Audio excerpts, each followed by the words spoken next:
Welcome to Path to Peace with Todd Perlmutter. I'm your host, Todd Perlmutter. Our world is a projection of our collective consciousness. The more peace we bring into our lives, the more peace we bring into this world.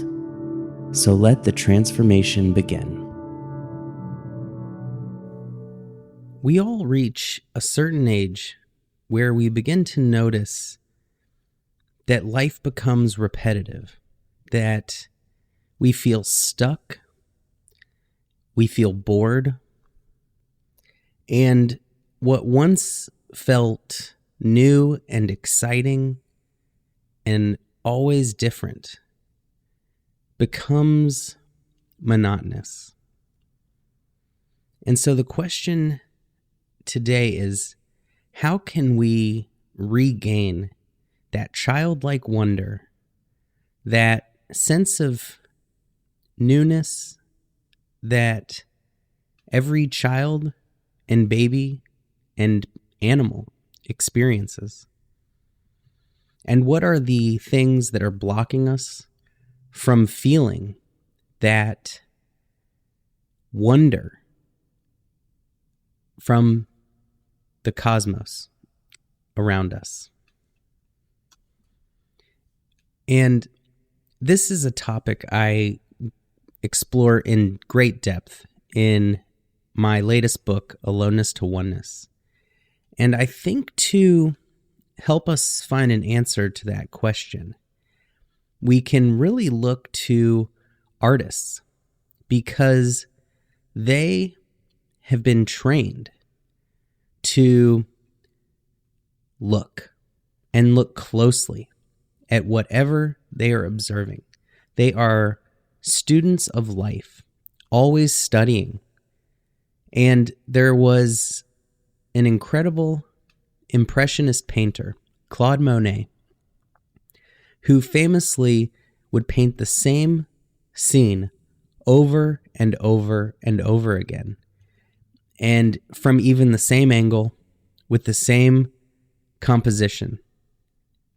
Once would be a series of paintings of haystacks. Another time, he rented an apartment across the street from a cathedral, and he would just paint that cathedral every day. And most artists would find that to be repetitive and boring and monotonous, even for artists who are trained to look close. But Monet wasn't really painting the building. He was painting the light, the atmosphere, that space between him and the building. And so every painting looked very different.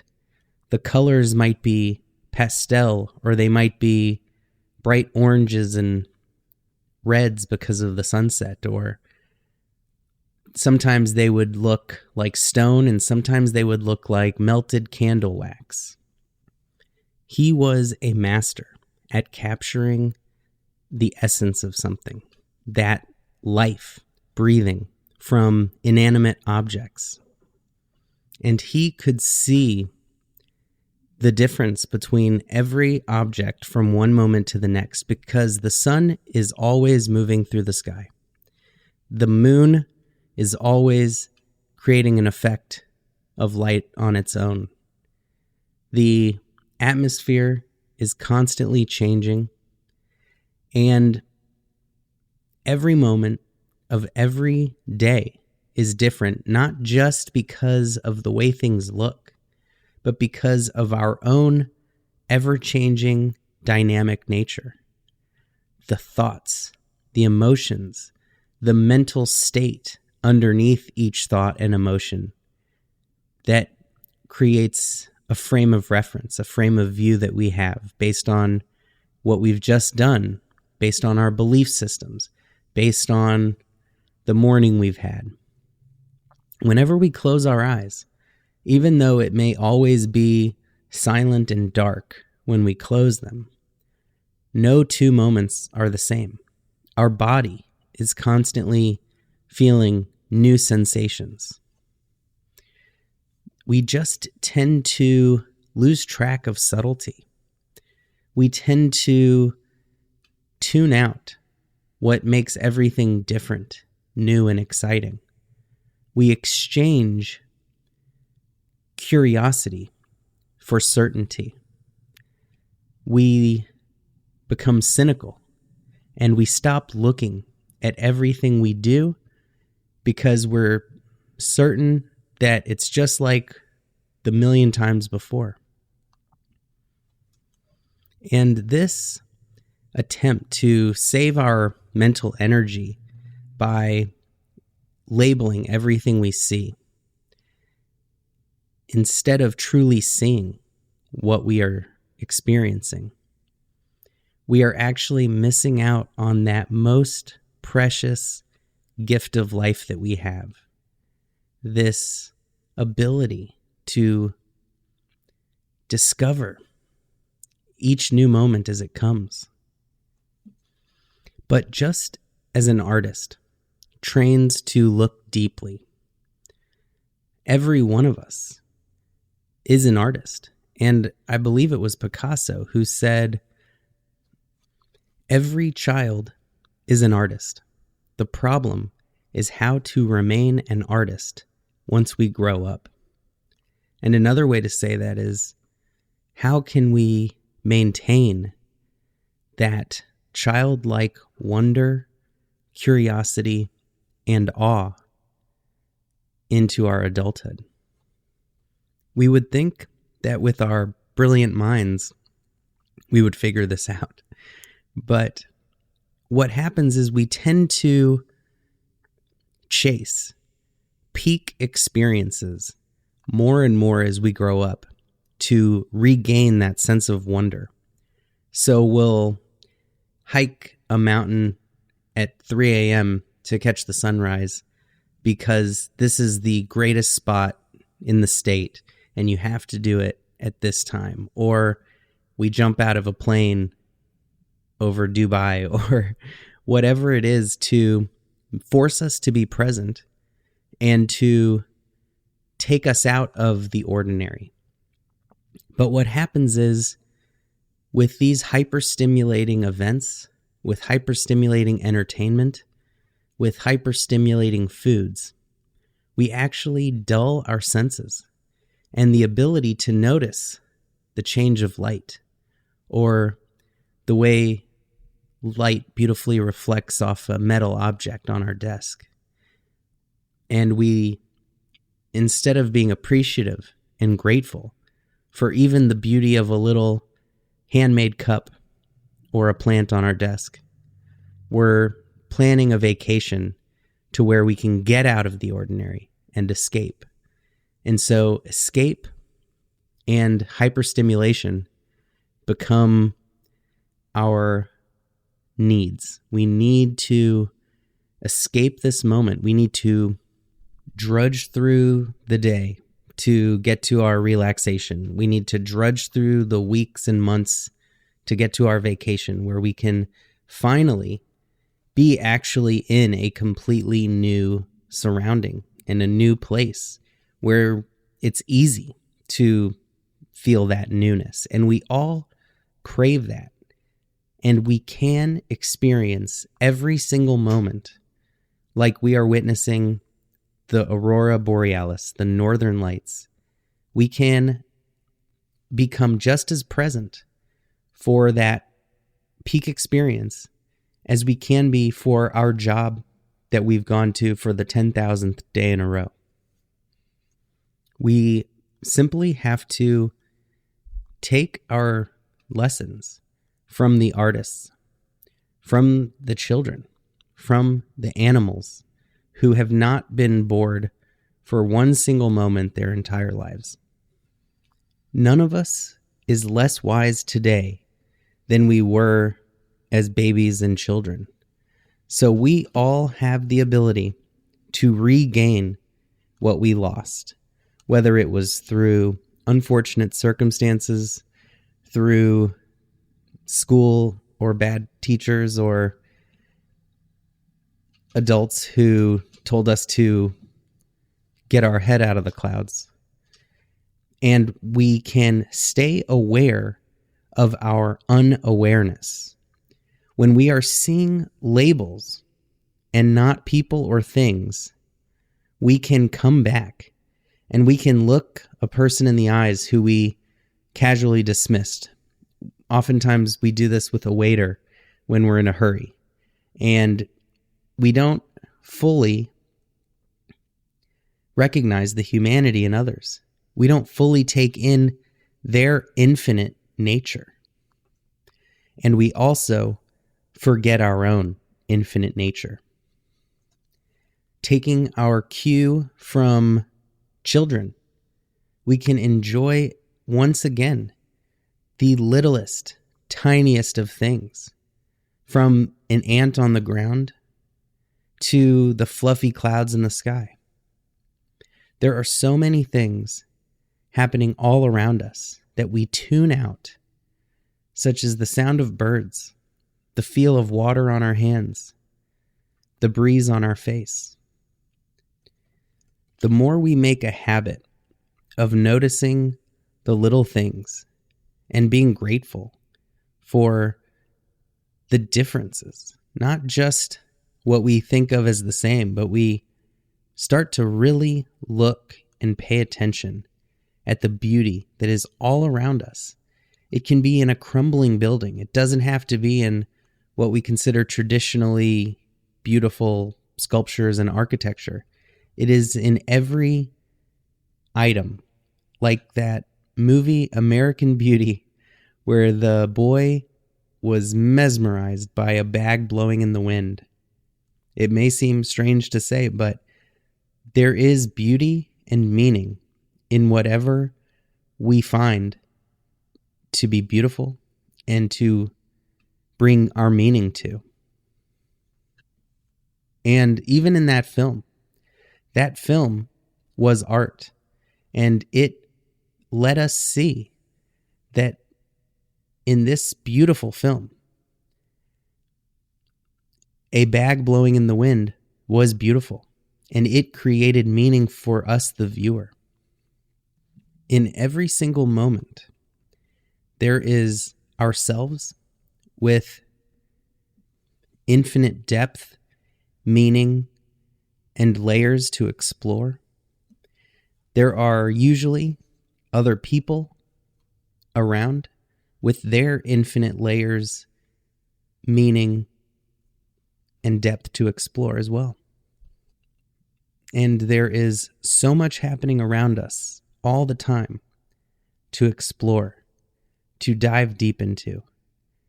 And the more we look and look closely, the more the subtleties and the vibrance and the colors start to pop, because we're no longer living in a black and white world that we're barely registering because we're so lost in our head, because we've determined that the present moment is unworthy of our attention. If we were working in a factory and our job was to do the same repetitive motion 10,000 times a day, we can do one of two things. Try to escape. Try to get ourselves to basically black out and mindlessly do this repetitive task, and we will inevitably hate every moment of it, wish we were somewhere else, resist that this was our job, and we would develop immense stress every single morning before going to work, every single moment during the day, because we can't escape. And this is reality. But if instead we give it our full attention, if we act as though we love it, if we give it the attention we would give to our child, and we made each single motion of our hands with care and presence, we would actually be able to find the newness in each moment. We would actually be truly out of our head instead of lost in it. and the day would actually fly by. Because when we are out of our thoughts, when we are out of our mind, no, that's not what I meant. When we are able to step outside of our thinking mind, that's better. Then time truly stops, because we are giving our attention the same as we would the Northern Lights, our favorite video game or movie, where 10 hours feels like 10 minutes. Reality is the most captivating 3D VR experience we can have. There is always endless things to explore in the here and now. We have these miracle devices all around us, from our computers to our phones, that are simply mind-blowing, that we take for granted every single day. The roads we drive on, somebody paved those. The car we drive is a miracle that would make any king 1,000 years ago jealous. And there is no reason that just because we've driven 1,000,000 times, that they are ubiquitous, that we need to forget how incredible it is just to have a Toyota Corolla, which is a modern marvel. And so first and foremost, we need to be aware of that cynical voice that we know is rooted in ignorance, because it has forgotten these fundamental truths, which are: to be alive is a miracle. To breathe is a blessing. And when our mind says that having a job which provides for myself and my family, or being able to start a new company and all of the struggle and risk that involves, is not something to be grateful for, when other people don't have those things and would kill for those things. And we simply notice those thoughts, and we turn our attention back to the curious nature that we have deep inside, to that wonder that exists in everything. Thanks to science, we know that there is so much more than meets the eye than we even realize on a regular basis. The mystery of the universe is in every atom that makes up everything we see. If we fail to see the majesty in a paperweight, in a rock on our desk, in the pen that we hold to write, then we will only chase those things we don't have in hopes to get the thing we already do have, which is the miracle of life, the miracle of this present moment in all its infinite forms and wonder. A deer, a caterpillar, a bear, these animals that have complete contentment, complete inner peace with reality as it is, without a moment of chronic stress or boredom. These animals have nothing on us. We can rediscover the vibrancy and newness of life. And one of my favorite ways to do that is to not just pay attention to the stuff around us, but pay attention to the empty space around us, which has its own shape and form, And it is that space which actually allows for everything to exist. And in this space, we can also discover in this present moment how everything connects, how they are related to each other and interdependent on one another. And as we expand our consciousness to the space, the energy, the light between all the forms, a wisdom and understanding emerges.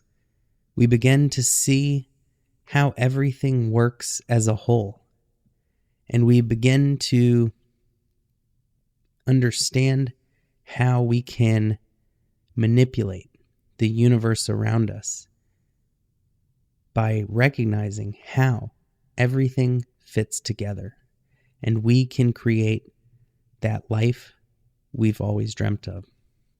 It just takes practicing presence in meditation and throughout the day, turning that certainty into curiosity and turning that cynicism into creativity.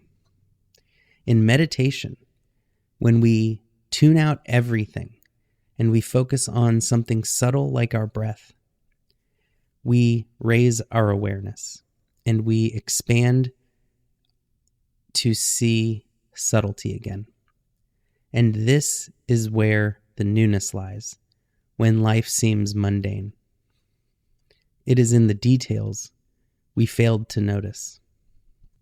And we can make a habit of cherishing every little thing in our lives. And then when the big things happen, they will just seem like the icing on the cake. Whatever we just begrudgingly grind through, instead of escaping mentally and creating that negative story about it, we can use it as a vehicle towards this always new and exciting present moment. We may think that waiting an hour in line at the bank or the post office is a nightmare, is boring.